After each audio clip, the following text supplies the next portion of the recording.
When you need to refund a customer, there are two ways to record it in QuickBooks. Let's go over how to issue a refund if you used QuickBooks Payments to charge your customer, and then go over how to issue a refund for any other kind of payment. Note that this is for refunds only.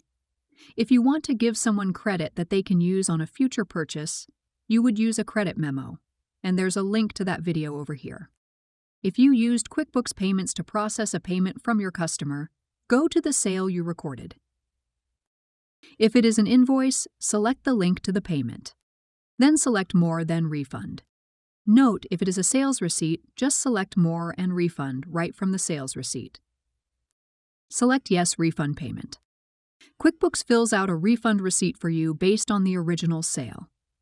Confirm the payment method that is selected for the refund to be processed back to. Select Save and Send if you want to email it to your customer, or choose another save option if you don't.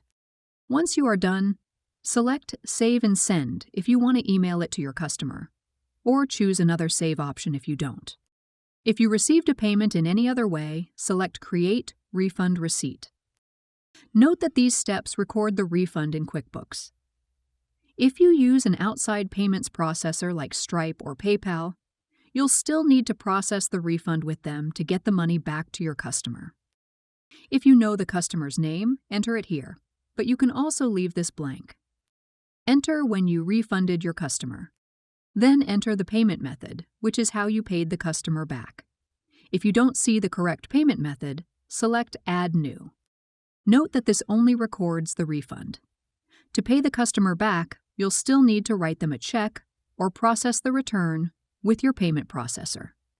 In the Refund From field, enter the account you used to refund them. This will usually be a bank account. If you wrote them a check, you can enter a handwritten check number or print it later if you want QuickBooks to print it for you. If you need help with that, see the link at the end of this video. Next, enter the product or service you refunded them for, then the dollar amount. If this is a taxable product, QuickBooks will also include sales tax.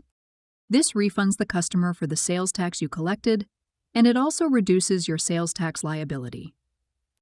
Once you are done, select Save and Send if you want to email it to your customer, or choose another save option if you don't. Later, when the refund clears your bank or credit card, you'll see it in the transactions screen. QuickBooks will match what you've downloaded to the refund receipt you entered earlier. Select Confirm to connect what you recorded to what you downloaded to make sure QuickBooks doesn't count it twice.